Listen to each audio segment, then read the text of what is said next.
When you follow our process looking for off-market land, it's likely that that land is not going to have planning permission in place. So therefore, it's essential before you start looking for that land to be able to understand what the planners are going to be looking for when you submit your planning application if you want the best possible chance of success. In this video, what I'm going to do is outline 5 things that you need to consider when looking for land that you are eventually going to have to submit a planning application for. I cover this in my book on page 13, and you can get a copy of this book for free. All I ask is that you pay for the postage and packaging. And when you also get the book, I will then send you an email which will give you access to my land finding course that I created specially to go along with this book. Also, if you're new to this channel, please remember to subscribe.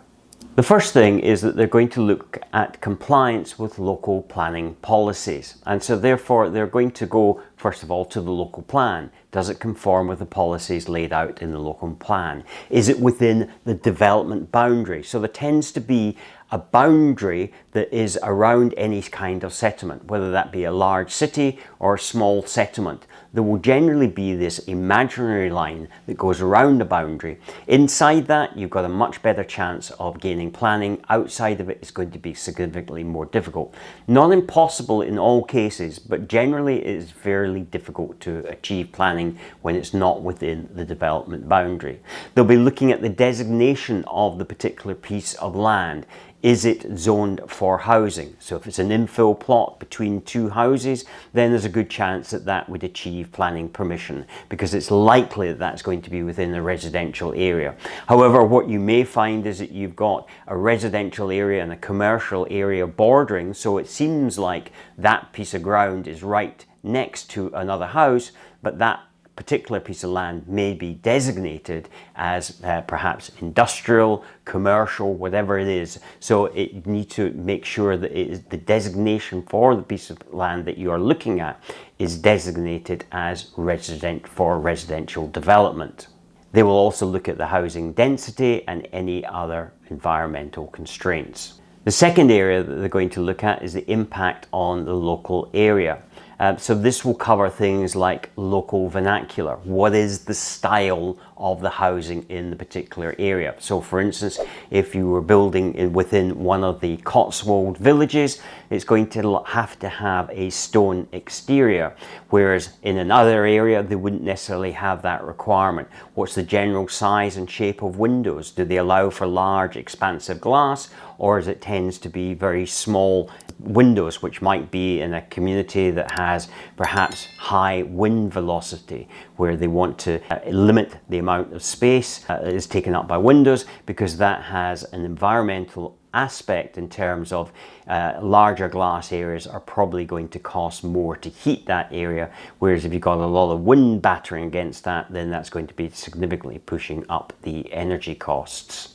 This will include things such as height. So generally in the countryside they want single story, 1.5 story, room in the roof type properties. In a larger built up area they may allow 2-story buildings or even higher. So what is the local area supporting in terms of that area, in terms of what is actually built there? So when you look at a particular area, you want to look at what's in that area and is that likely to influence what you are going to be able to achieve planning permission on. The third area will be transport and accessibility. Now, for legal reasons, you need to obviously have access to your site, but it goes beyond that. What is the impact of traffic leaving your particular site? Is it going on to a main road? If it's going on to a main road, what's the speed of that road?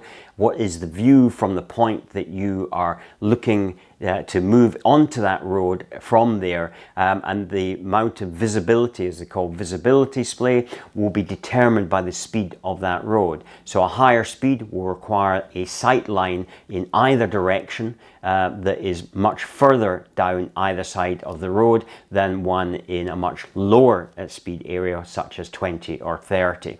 They will also want to know the velocity of traffic that actually goes down that road. Also, if you're building in an area which is perhaps more in the countryside, so for instance you might be doing a development that is available because it's considered a brownfield site, or maybe there's existing structures there and you're repurposing those structures, then they will want to know what significance of traffic is coming out of that, because generally in certain areas they'll only allow 5 houses in a particular area like that. So is how many people already use that particular road, and how the impact of what you're building on there, what impact is that going to have on that road. They will also look at access to public transport. Obviously there's a drive for people to be using more public transport, hence why they're going to want it to be on the existing links of public transport. What is the parking availability within the site? What is interesting is that they're now requiring a higher number of parking spaces determined by the number of bedrooms than previously they did, and yet government policy is trying to move us away from using private cars. Is there area for storage of bikes? Is there accessibility? Is there bike tracks in the area that could then obviously reduce the impact of fuel-based transport? So there's quite a number of factors there that they're going to be looking at in terms of the transportation. The fourth area they're going to look at is the environmental impact. They will look in terms of biodiversity. That's becoming an increasing area that they are considering. What is the impact on particular maybe species in the area? Is there a natural habitat for some type of species in that area? That could have a significance. Is there trees? Tree preservation orders may be in place. Is it within a flood zone? Clearly they're not going to want you to build in a flood zone.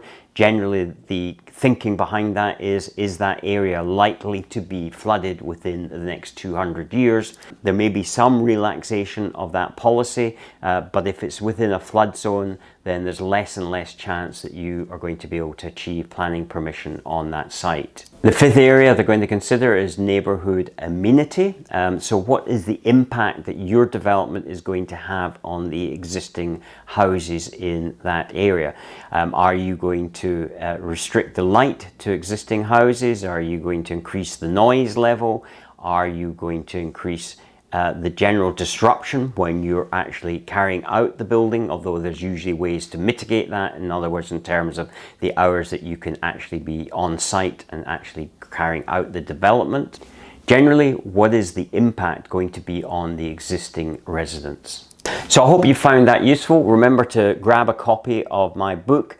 You simply go to You, a Property Developer, the same name as the title of the book, and you will also get access to my land finding course that I've created to go along with this book.